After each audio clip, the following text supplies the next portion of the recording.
You are looking at Julian's pronunciation guide, where we look at how to pronounce better some of the most mispronounced words in the world, like this other curious word. But how do you say what you're looking for today?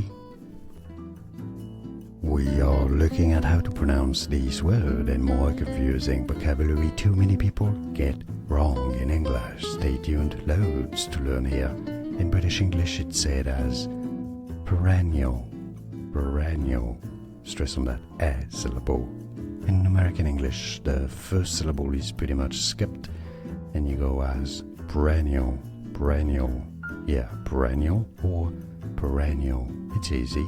And now you know. Like this video if you found it useful. I appreciate your support, it helps me immensely. More videos for you here to learn more correct pronunciation, so I'll see you there. Thanks for watching.